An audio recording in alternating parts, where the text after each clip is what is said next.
There is a sinister and secretive group of people that run the globe. They control everything from banks to the media. They own the world.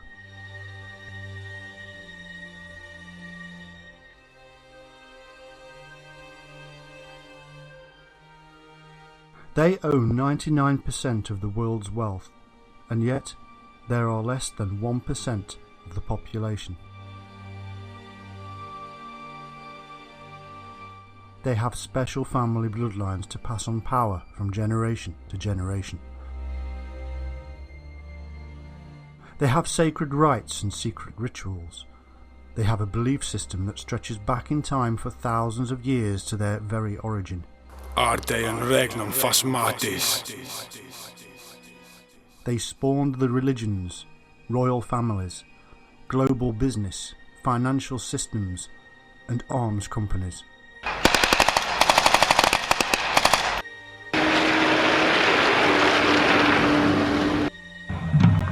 They created revolutions and wars on an epic scale.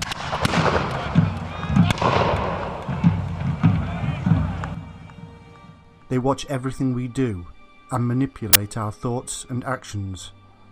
You are in their service, and you do not even realize it.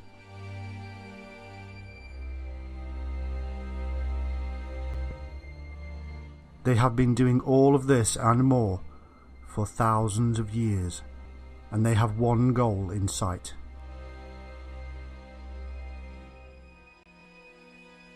This is the darkest, untold tale of control in the history of mankind. This is the story of what they believe, what they do, how they do it, and why. They have many names, but they have one origin and one purpose.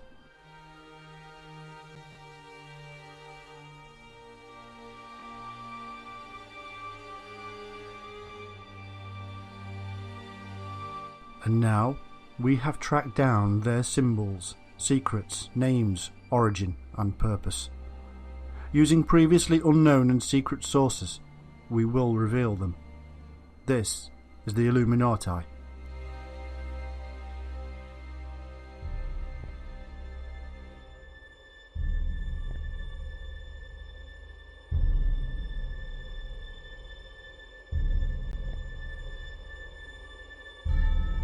For centuries there have existed certain esoteric schools of mystical philosophy. They originated in the Orient, moved through the Levant, Egypt, and the Near East, until they finally arrived on the shores of Europe, and from there to the rest of the world.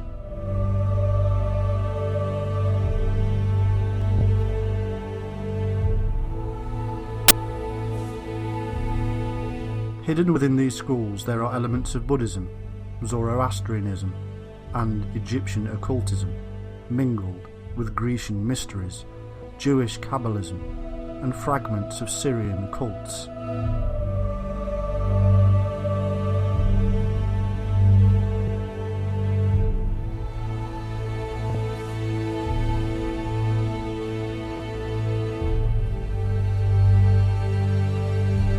Some of these names may sound strange, but they are the origin of our modern religions and belief systems.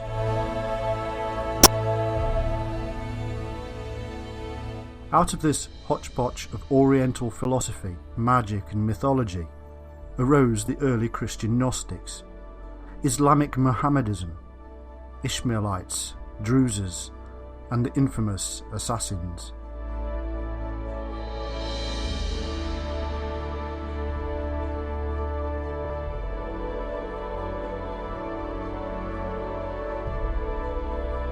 The Gnostics were the mystical element of Judaism. They wrote the Gospels of Christianity and hid within the text the real meaning of the strange tales. The same is true of most mystical elements of the various religions. From all of this arose the political religious movements of the Middle Ages. We know them as the Illuminati.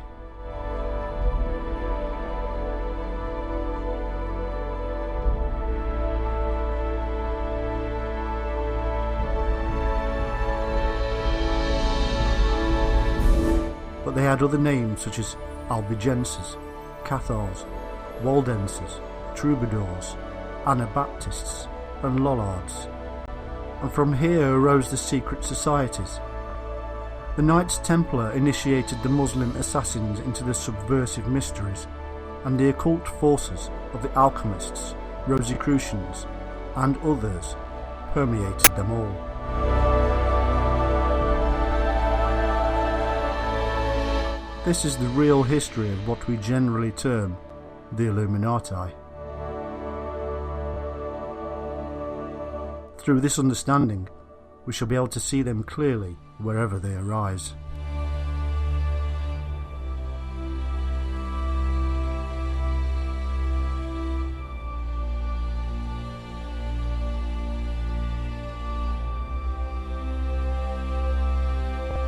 This is the information you need to see clearly. This is the hidden history of the Illuminati that you have never seen before, taken from secret sources that we have tracked down and are now about to reveal. Prepare to witness the might of the world's most powerful secret society.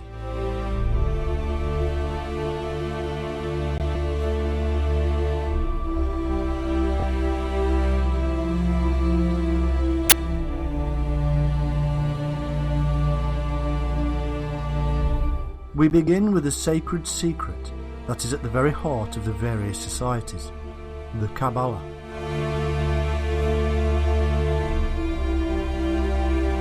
The Kabbalah is a mystical tool of Judaism. It is a sacred way of getting to God and involves rituals, symbols, and things we would classify as magic.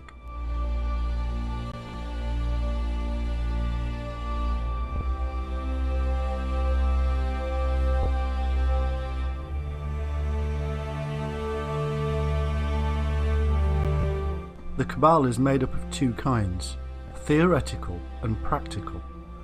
Practical Kabbalah is engaged with the construction of talismans and amulets. The theoretical is divided into literal and dogmatic. The dogmatic is the summary of the metaphysical doctrine taught by Kabbalists. It is the system of Jewish philosophy. It is the perception of the plan of the universe itself and the link which attaches all elements to a common principle.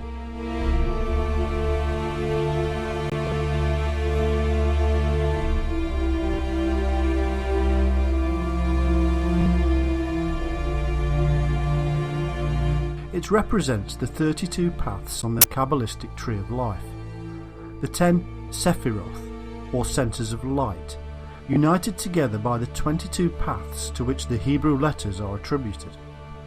These are potent magical forces. The letters are divided into 3 mother letters, Shin for fire, Mem for water, and Aleph for air.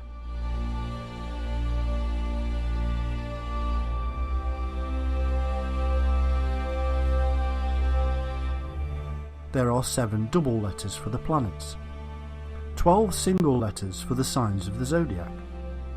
This is how the esoteric magic is broken down.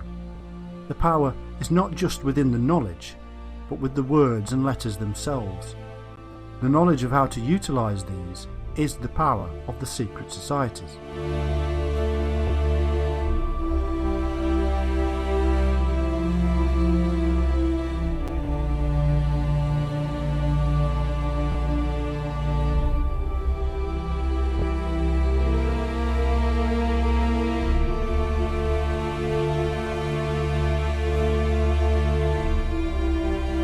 Uniting all of these devices is the spirit or ether, what they call in Star Wars the Force.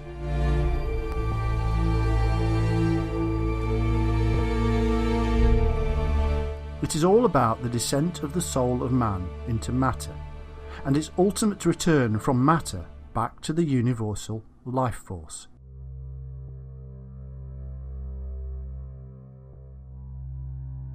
This return is called illumination or enlightenment. Knowledge of this is thousands of years old, and yet science is discovering that energy cannot die, and hence our energy does in fact return back into the universal energy from where we came.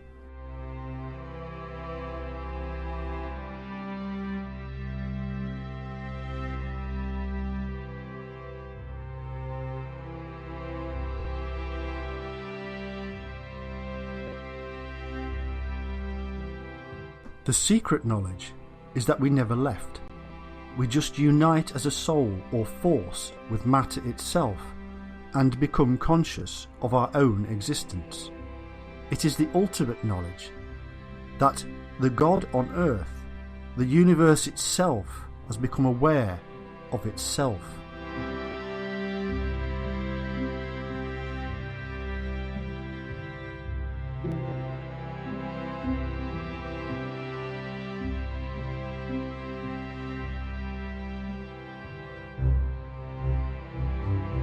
Imagine this knowledge in ancient times and how it would raise you up above others. The term we use, God, is not the only one they use. The secret term is known as the Tetramagraton, Yod He Vav He.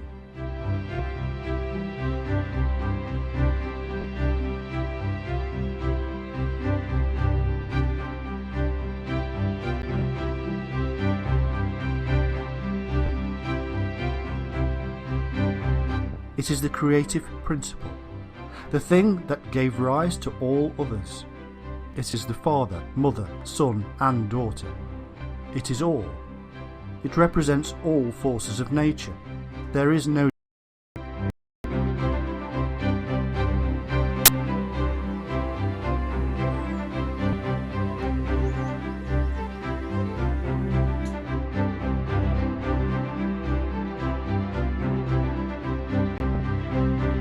In the beginning, it divided, male and female, and the ultimate truth is that reunion is the divine force. This is the reason that sexual rituals across the world from ancient times were seen as sacred. It was the work of the creative principle.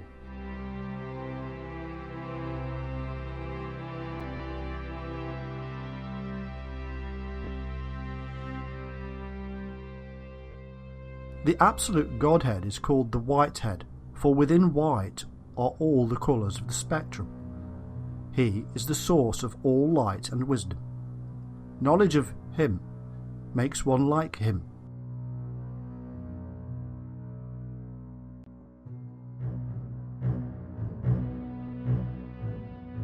He is known also as the Ancient of Days.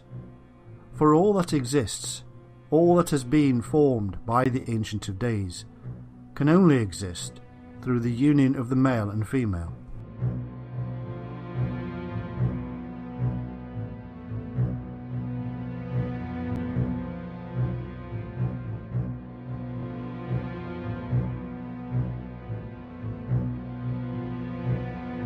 The spreading of this male and female, this father and mother, throughout the universe results in the Son, for within Him is the Father and Mother.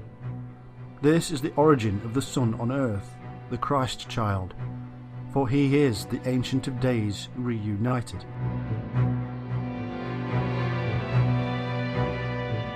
Today, secret societies see this Son as knowledge and science. Within Him, all that can be known exists.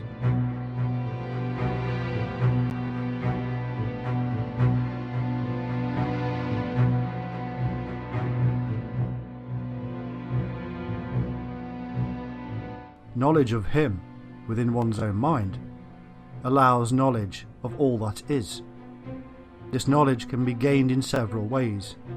Meditation, prayer, isolation and drugs are just a few examples. It is all about freeing the mind from the material, freeing the soul from matter.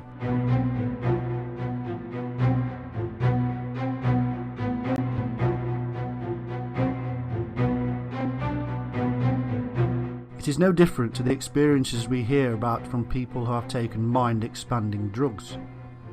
It allows creativity to flow. It sparks the creative principle that is within each one of us. We came from the universe, we are the universe, and within us all there exists the universe.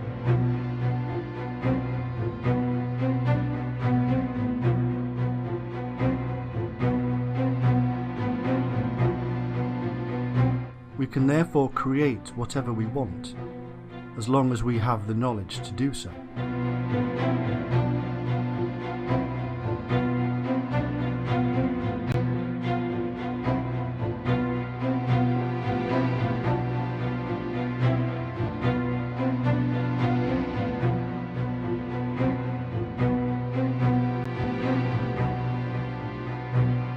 In sacred symbolism, we see these principles laid out before us. Often, it is the all-seeing eye, the symbol of wisdom, the one, unified Godhead. Often, it is a human with three heads, the Father, Mother and Son. They are divided and yet together. Kabbalists state that the mind is like this, and that it is united by means of 32 pairs of nerves which mirror the 32 paths of wisdom.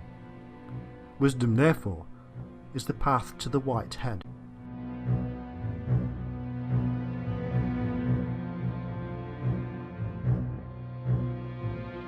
Through the work of the caduceus or kundalini, wisdom can be attained.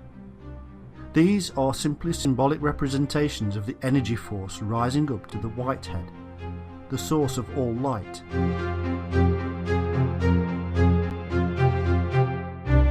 According to the Kabbalah, every form of existence from matter to the eternal wisdom is the manifestation of this infinite power.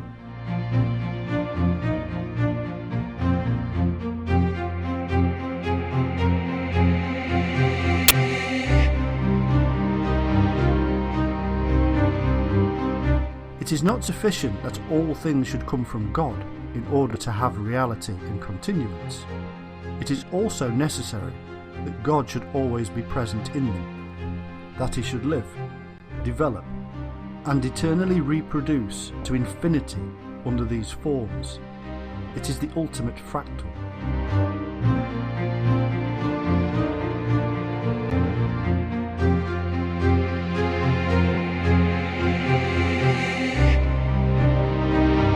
The true secret of all this is that none of these secret societies therefore truly believes in one God. They are pantheistic, for there are many elements of the one God in existence, in order for there to be an existence. God truly is within all.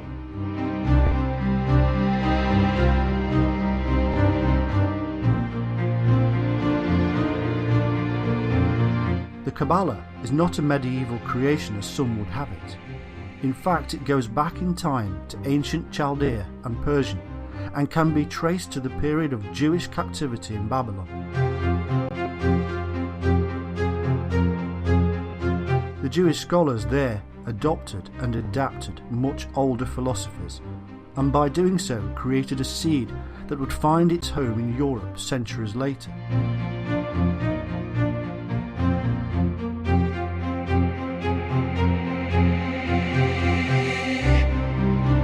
At the very same time, Zoroaster was teaching his doctrine of similar dualism, the light and dark, the fire and water, good and evil.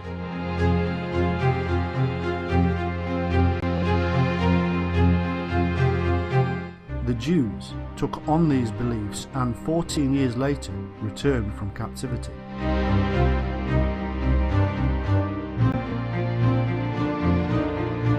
In later times, the alchemists and astrologers of the Middle Ages used these beliefs in their own work on the transmuting of metals and conjurations.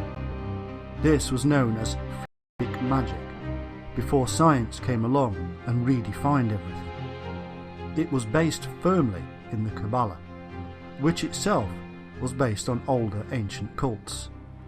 Today these beliefs are still profoundly at the heart of secret societies.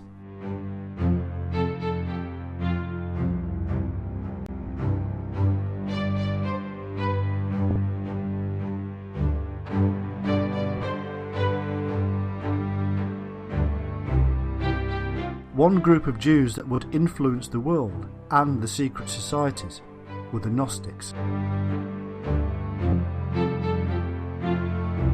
They derived their leading doctrines and ideas from many sources, including Plato, Philo, the Zend-Avesta, the Kabbalah, and the sacred books of India and Egypt.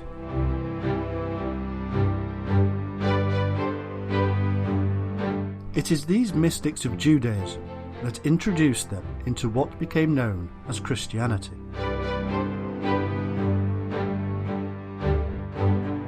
They wrote the various texts that we would now call the New Testament, and many more besides. Within these texts they hid the mysteries. This is why today we can look back and see that the stories of Jesus and Mary mirror those of Horus and Isis in Egypt and many other places and stories.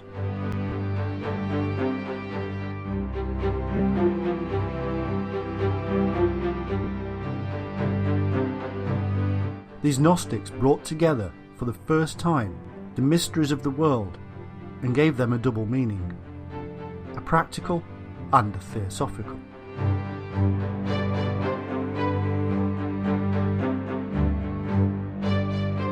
The stories can be read on many levels because there are many levels.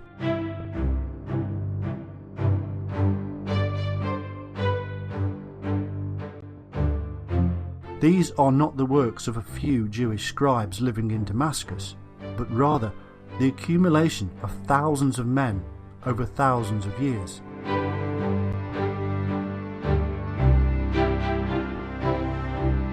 There is deep, hidden truth about the mysteries of the universe to be found within those pages.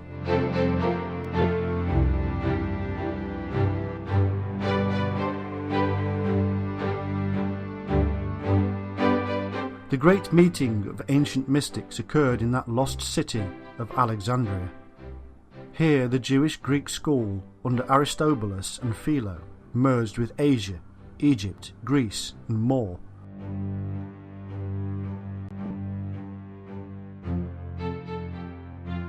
All the wonders of the universe as perceived by the minds of men came together in this one place and time. Aristobulus truthfully declared that all the facts and details of the Jewish scriptures were in fact allegories concealing the most profound meanings, and that Plato was in fact simply borrowing from what had come before.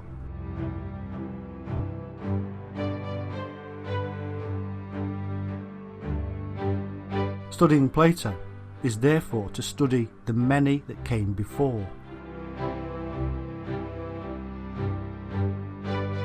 The truth is, this can be said of a great many so-called classical writings.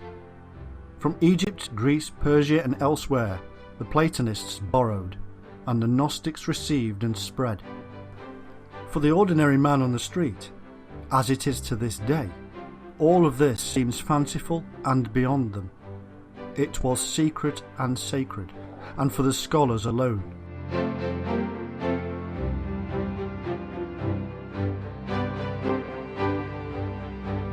And yet, even today, our modern secret societies still hold to the belief that everything that exists emanates from a source of infinite light.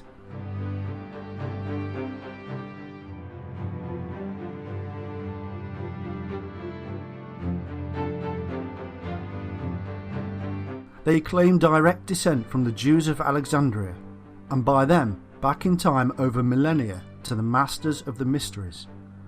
They are known by a name that would change into Illuminati. They were known as the Brotherhood of Light.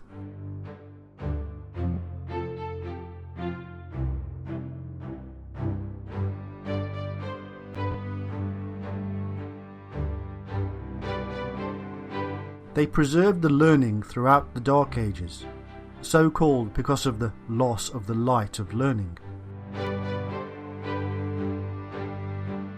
The highest development was in the Egyptian and Kabbalistic systems, and this was blended with Christian thought through the Gnostics and Neoplatonists. Its studies kept alive during the Dark Ages among the secret Jewish cabals, and it is still alive and hidden to this day among the modern Brothers of Light, the Illuminati.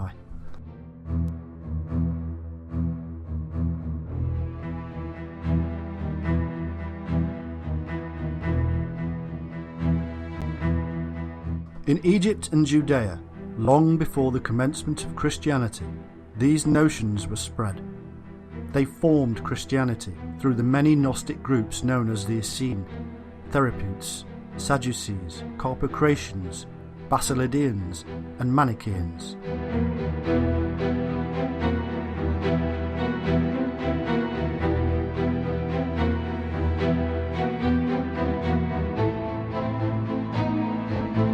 They all adopted the teachings and spread them into Asia, Africa, and Europe. They preserved the mysteries of the Temple of Solomon as a device for teaching about the truths of human existence and the grand architect.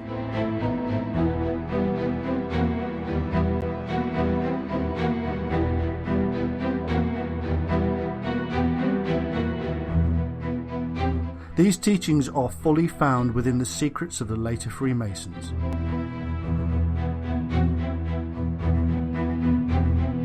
The reason is simple. It is a long, single thread of secret societies that formed from the earliest of times. Knowledge passed on from one generation to the next, hidden in allegory and symbolism, and being rediscovered today through science.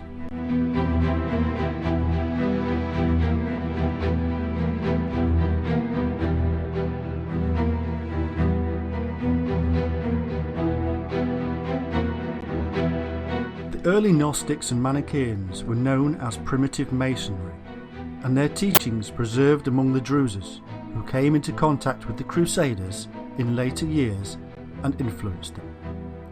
This is the line of creation for the modern Freemasons, directly back to the Gnostics, and from there back to Egypt, Persia, and the ancient cults.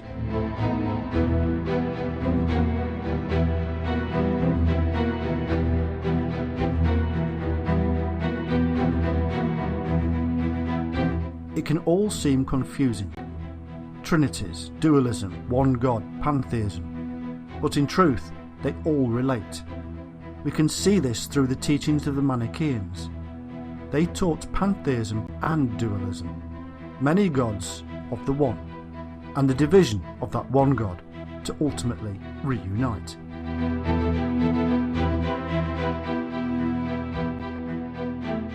The creative principle must have dark and light, male and female, in order to create. But the ultimate union brings about the creation of what was there in the beginning, the one God, the sun, the light. It is the symbol of the serpent eating its own tail, the coming full circle.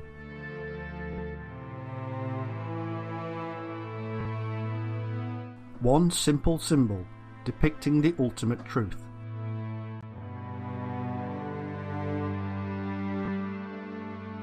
What we begin to see with the Manichaeans is a glimmer of so-called modern philosophy of communism, something that is part and parcel of true Masonry, for the good of all.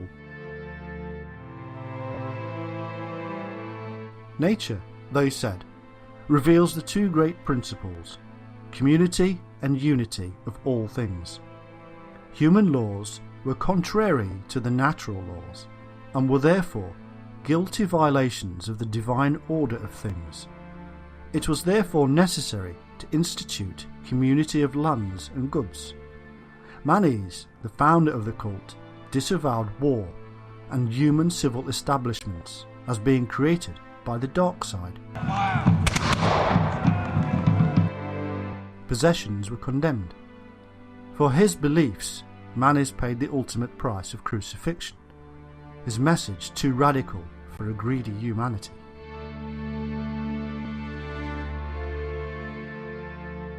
In later years, these beliefs found a home in the Ishmaelis, named after their founder, Ishmaeli. He knew that mankind could not be changed by violent revolts and open war. Therefore, he formed a carefully considered scheme to secretly undermine what could not be openly attacked. Over the years, his League of hidden rebels eventually succeeded in placing a man upon the throne.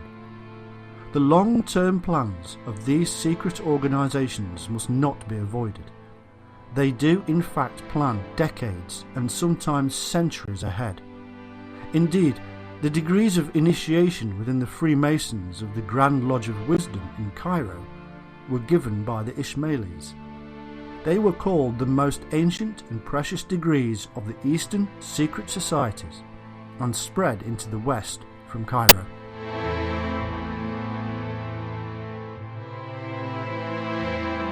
The founder of the Ismailis was called the founder of the path and a God-made man. It all revolved around a method of controlling the mind. By reducing a man down and rebuilding him, one would own him. And here is the crux of the matter, and a reason for concern in modern times. Secret societies were rapidly becoming more than just a method of passing on true wisdom from generation to generation. It was now becoming a tool for control, for manipulation. Methods were being employed that turned men into sheep.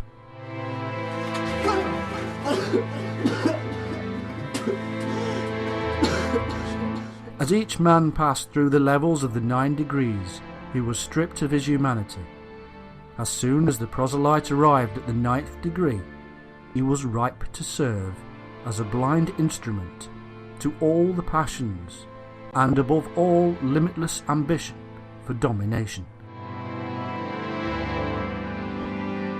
The philosophy was reduced into a simple phrase: believe nothing and dare all. Religion was destroyed in the mind of the follower. All morals were eradicated. There was no other aim than to realise the projects of the masters, for whom it was said nothing was sacred. The secret instructions were simply to practice and gain great sleight of hand, so as to fascinate the eyes in order to work the miracles which are expected of you, to fool all.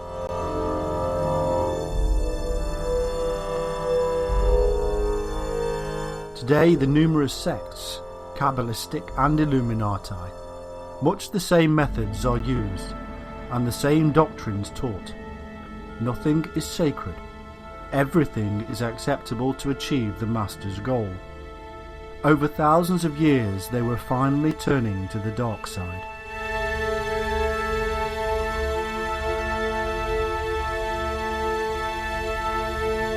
Through meditation and other forms, they believe they are achieving union again with the masters from whom they receive universal teachings.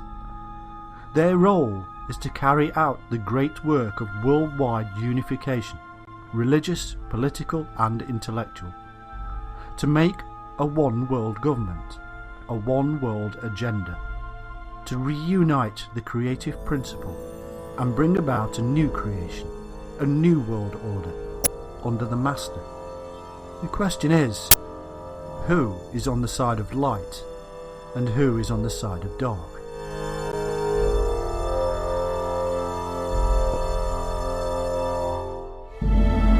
We can see an element of the dark side originate in around 1090 AD, when Hassan Sabbah founded the Assassins.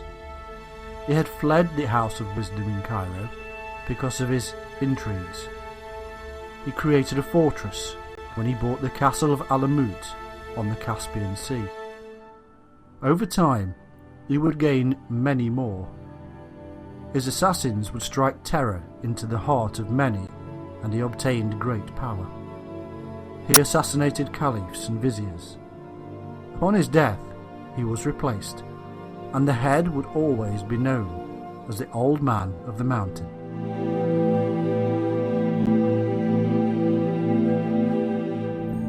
It spread far and wide and gave the British Empire a lot of trouble in India under the guise of the Thuggis.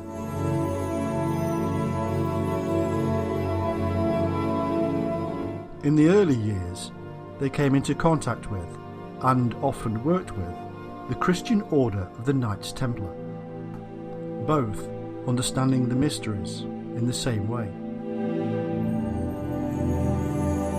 Indeed, these assassins were not true Muslims at all. The third degree in their initiation stated the denial of the truth of the Quran and all other sacred scriptures. They each learned of the many names of the brothers of the order, royal, sacerdotal and patrician, in all the parts of the world. They were to learn the allegorical meanings of the Quran and sacred scriptures. In fact, the amazing truth is this, that almost all the degrees of the assassins meet and match those of the 18th century degrees of the Illuminati. The reason, of course, is simple. They were one and the same. They were yet another name emerging from the darkness of a hidden order that had been influencing history for thousands of years. All things were allowed as long as it benefited the order, and this is still true to this day. In each of the many faces of the Illuminati, the sacred oaths are the same. The initiate first promises blind obedience.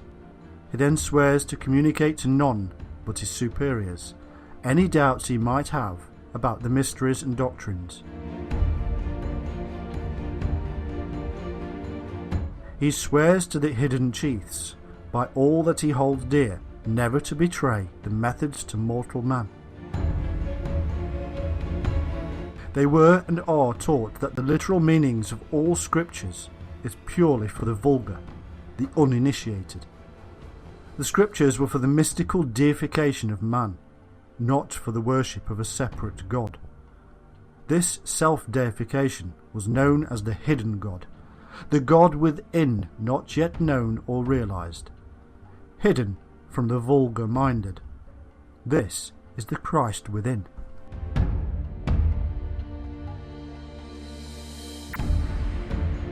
The assassins and all other secret societies that are and were part of the greater Illuminati world all attempt to attain the illumination.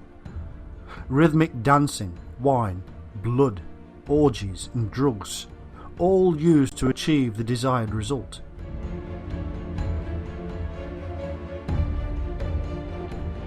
The dark side of all this is simple.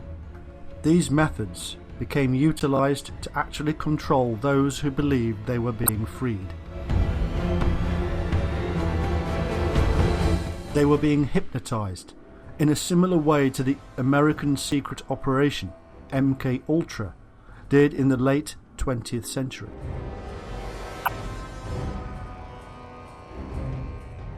They are given a taste of paradise to come and promised eternity, and for this they swear allegiance to the Grand Master and will do whatever he bids. The assassins also had a hierarchy we can see in many other orders: a Grand Master, a Grand Prior, Masters, Companions, Guardians, Aspirants and Secret Brethren, mirrored almost perfectly by the Freemasons. The Grand Master, or Old Man of the Mountain, had 7 invisible imam, who were used to overthrow governments in the same way the Illuminati did in revolutionary France. They mirrored the Knights Templar, even though they were supposedly on different sides of the religious fence. The fundamental rule of the two orders was to seize fortresses and castles in neighbouring countries in order to control the people and finances. In essence, they united in this operation and even fought side by side. They were, and still are, a secret state within a state, ruled by secret sects that are part of a universal world state ruled ultimately by the Illuminati masters.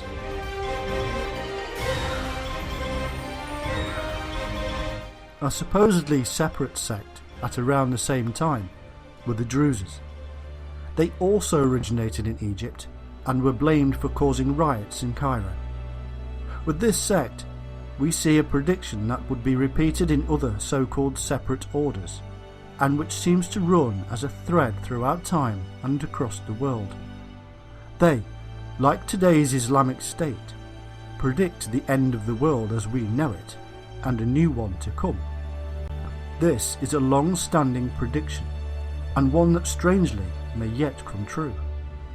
They held that the end of the world was at hand, and will be signalled by a mighty army from the east, under the guidance of a universal mind. The army will come from China, and Christians and Muslims will surrender and march towards Mecca, where the divine will appear before them. They claim that all the brotherhoods of the world have a part in bringing this prediction to pass, or in other words, making it happen.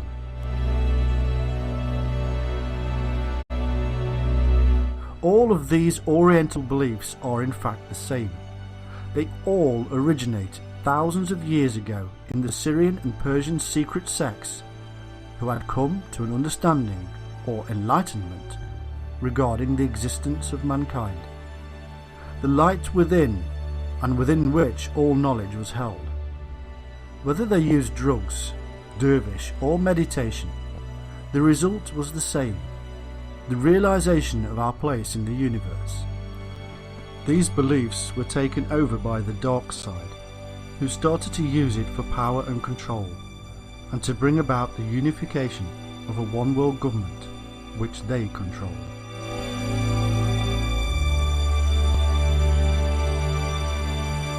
Time was immaterial.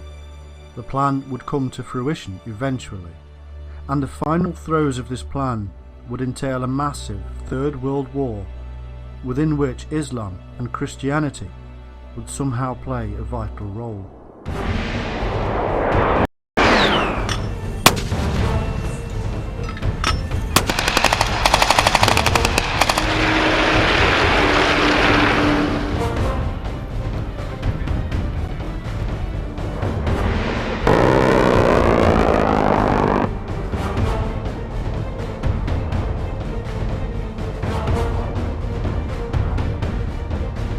As time moved on, education brought with it materialism and secularism, and instead of turning to religion, man turned instead to rationality and science. In essence, the early scientists became scientists to understand the nature of God himself and our place in the universe, without the use of drugs, but through evidence. All along, the same people were holding up as the great scientists were in fact highly spiritual members of the secret orders, including people such as Isaac Newton. Mysticism was still rife in the world to explain the mysteries of consciousness. One name of a branch of the Illuminati that reared its head was Rosicrucianism. This mystic order spread first among the Germans, who were and have always been mystically inclined as a people. Nobody is entirely sure where and with whom it originated. The Order of the Rose and Cross, or Rosicrucian Order, has in fact existed since the dawn of time, just not under any particular name, and is in fact just another face of the Grand Illuminati's secret brotherhood. They called themselves the Invisibles, and they even created their own origin story to explain themselves. The story itself is a mystical allegory. The originator, they say, was Christian Rosenkreutz, who travelled to Damascus, the home of the Gnostic originators. He then travelled to meet the Magi, where he was called the Chosen One, who had been prophesied. He was initiated into the mysteries, taught magic, and sent back via Spain to Germany. All of his life, and even the story about his death, is an allegory. He never existed. His life is a teaching only to be understood by those with the knowledge. In the 17th century, at the same time that other secret orders were resurfacing, following Catholic oppression. They released information into the world. This, along with many more things, started to bring about an enlightenment that would eventually see the powers of old royalty and religions fall. Their manifesto was simply to appear to be special and chosen, to attract others to a promised enlightenment, and to push them to revolt against the divided world of power-hungry royals. Thus, they would force revolution, and every revolution brings a desire for unity. On the face of it, Rosicrucianism shouted about the mysteries. It was composed of mystical Illuminism, in combination with alchemy, astrology, magnetism, and communication with the divine word.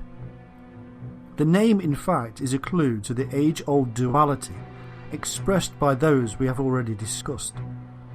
Rose is in fact ros, meaning dew or water. Cross is a symbol for fire. It is an occult and hidden symbol of duality, fire and water.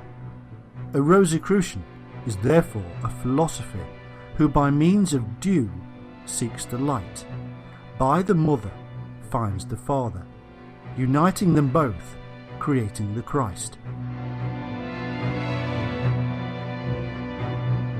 The rest of the story of the tomb wherein is buried Christian Rosenkreutz is a retelling of the ancient mysteries, such as the tale of Osiris from Egypt.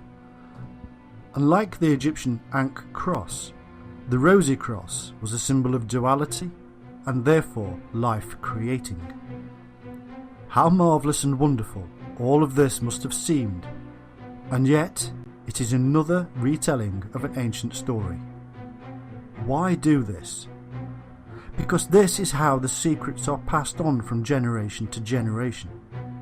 A story of Osiris would be of no use in Germany, and so a new one is created or retold for a new age and a different culture. The basics remain the same, and understanding and meanings behind these stories helps us to highlight them whenever they reappear, as they did in the 1970s when Star Wars came out.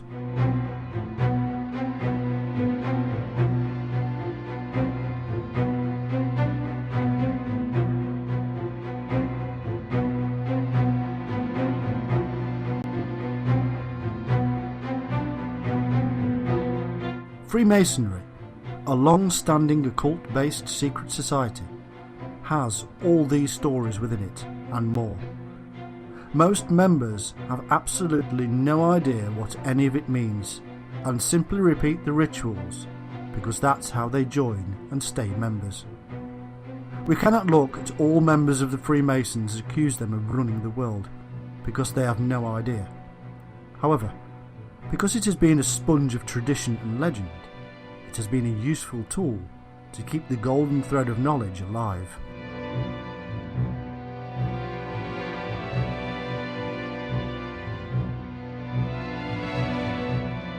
It has also been a useful global tool for high-powered members of the real Illuminati to manipulate, as it did so in the French and American revolutions, even to the murder of presidents such as Abraham Lincoln.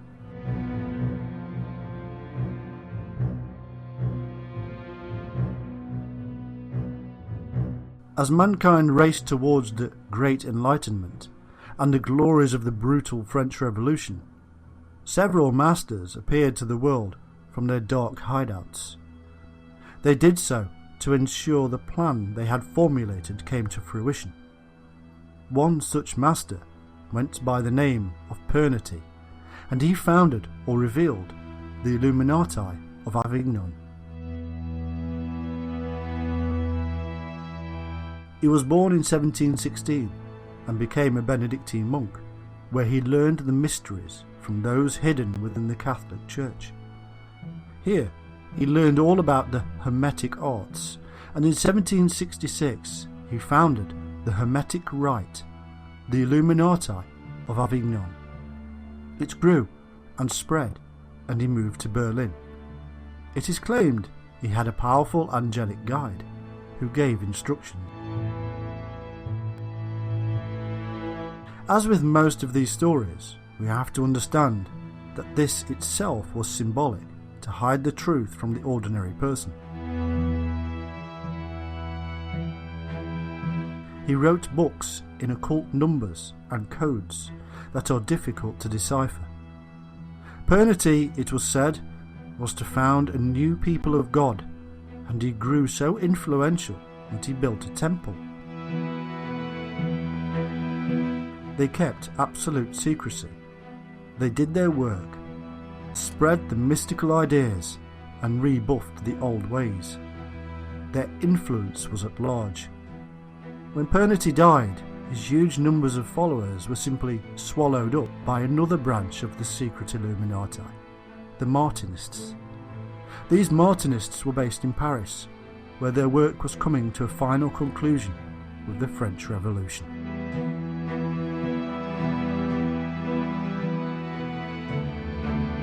They had allied themselves with that other infamous branch created by Adam Weishaupt and known to the world as the Illuminati.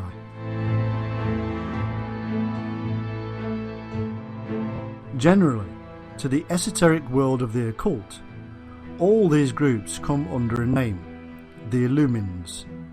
Whether they claim to be Rosicrucian, Illuminati, Assassin or Freemason, the ultimate thread that spawns them all is ancient and based upon the very things we have been discovering: illumination. The Illumins exercise extreme secrecy and influence society in multiple ways. As the Comte de Vereux pointed out just before the French Revolution, there is a conspiracy being plotted so well planned and so deep that it will be very difficult for religion and governments not to succumb to it. He was, of course, totally correct, and religion and government did succumb. In fact, the same thing has been going on for millennia.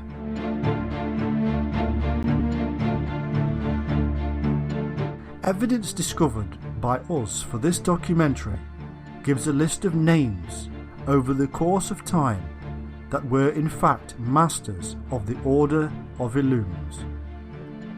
These include Jesus, the Grand Master of the Knights Templar Jacques de Molay, Paracelsus, the Jesuit-influenced occult author Cazotti, mystics Cagliostro, Eliphas Levi and Saint Martin, Polish philosopher Wronski, and hundreds more. The ancient message with these names states this: shouldst thou reveal the least of the secret arts or any part of the hidden mysteries that meditation may have led thee to understand, there is no physical torture that is not sweet compared to the punishment that thy folly shall bring upon thee.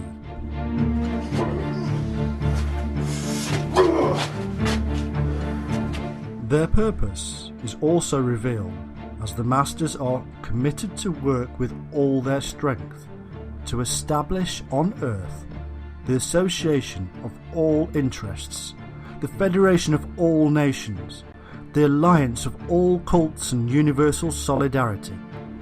In other words, their own personal goal is the Masters' bidding, to establish a one-world government.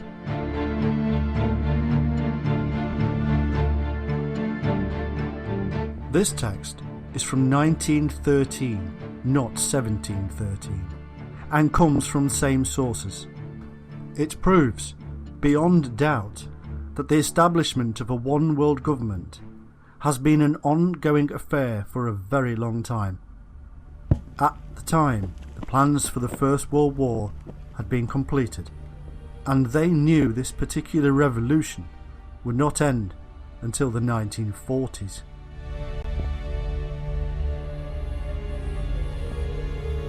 As the French Revolution was getting underway, the hidden order of the warrior monks, the Templars, was resurfacing. Their aim, of course, just like that of the Freemasons, was to re-establish the Temple of Solomon. This simply meant to establish the divine, perfect human, the chosen race. They were, like most of the others, Kabbalists and Gnostics, the very reasons the power of the Catholic Church needed them to go. They did disband in the 14th century, but they lived on under different names. They were governed by unknown illumines, and being revealed only to those who had passed through the highest number of degrees of initiation.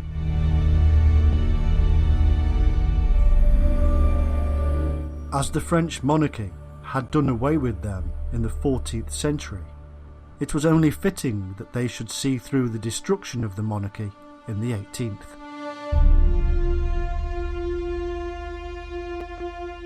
One of those men on the list of masters, Cagliostro, was in fact a member, having been initiated in Frankfurt with the members of the Illuminati.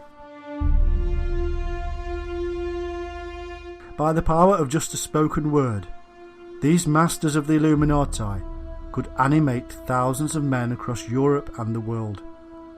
All men obedient to masters they would never see. All men in positions of authority, power, education, commerce, and military. All sleepers awaiting a call to action. And the call came, and France fell under the dark sky of bloody revolution. Stand your pieces! Better give fire! Give fire! And those who did not carry out their orders were under no illusions as to their fate. Death would come to he who even in the lightest thing infringes the order which he had received from the chief, or refuses to execute them. For nothing is unimportant in the sublime order. You must consecrate yourself entirely to the order. The secret government, but not less powerful, must lead other governments towards this noble aim, without, however, allowing itself to be perceived, except through the universal opinion and assent of society. There exists a considerable number of our brothers. We are spread throughout most distant lands, all led by an invisible force. If you desire only to be a perjurer and a false brother, do not pledge yourself among us. You will be cursed and unhappy. Our vengeance will reach you everywhere. Strong words indeed, and these words came to the initiate years before he would be allowed to see any real secrets.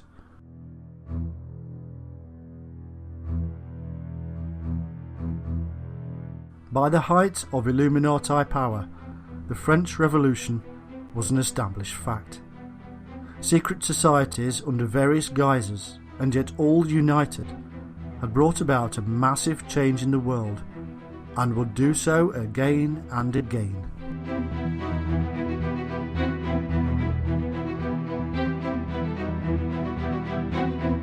They had emerged from the darkness to plot and scheme, and had been seen.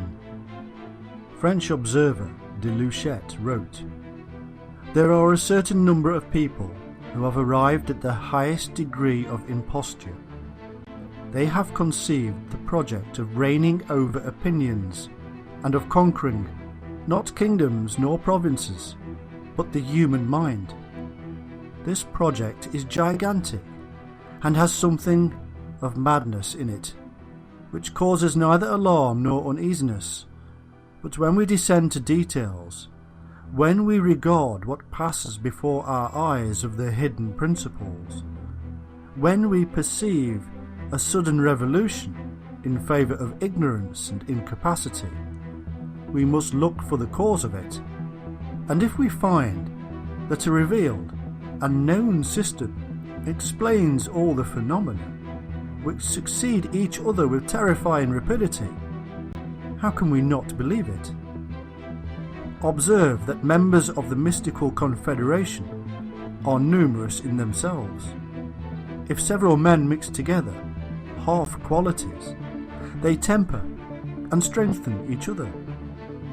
Some watch while others act, and this formidable ensemble arrives at its goal. It was according to this that the sect of the Illuminati was formed. One cannot, it is true, either name its founders or prove the epochs of its existence, or mark the steps of its growth, for its essence is the secret. Its acts take place in darkness. Its evasive grand priests are lost in the crowd. However, it has penetrated sufficient things to astonish and draw the attention of observers, friends of humanity, to the mysterious steps of the sect.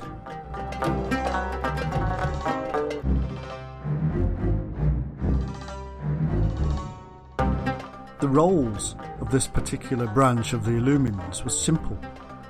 They were an active spy ring, operating espionage, terrorism and infiltration. They spread rapidly and ran so deep they even infiltrated other groups that were part of the whole. Through their unique use of the confession, they sought out opposition and eradicated them. In league with the secret assassin groups, Templars and others, they saw through the biggest political upheaval in European history until the world wars were brought about.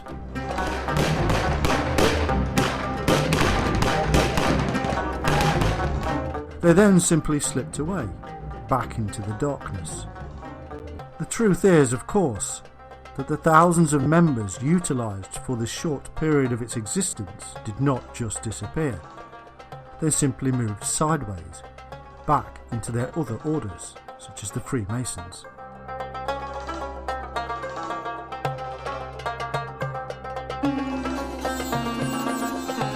This, then, has been a unique journey through the early life of the Illuminati, or Illumins.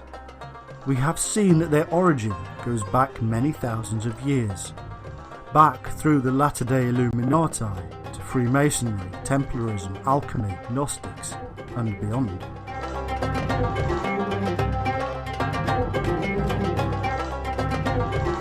The word that we use to describe this powerful group simply describes how they originated, in the search for illumination.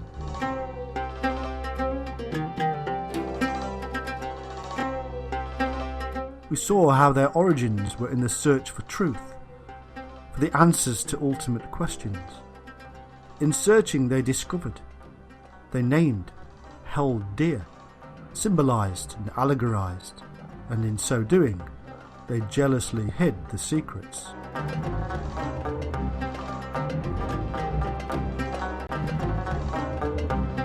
In this original sin, they began the journey to the dark side. They guarded their secrets, but soon they guarded their power, wealth, information, knowledge, and existence.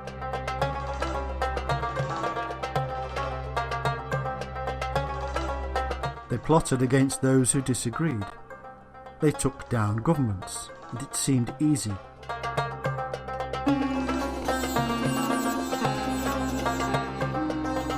They had the power of secrecy, a power that is worth more than any fortune.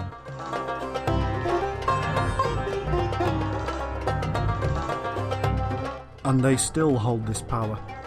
They still plot and scheme. Governments are still overthrown. Heads of state still murdered by secret assassins. The job is not yet done. The end is not in sight. More has to happen for the one world government to take control. The world is still too disparate, and men in power too greedy for the dollars created from the division and hatred. What is the next step in the history of the Illuminati? Watch this space.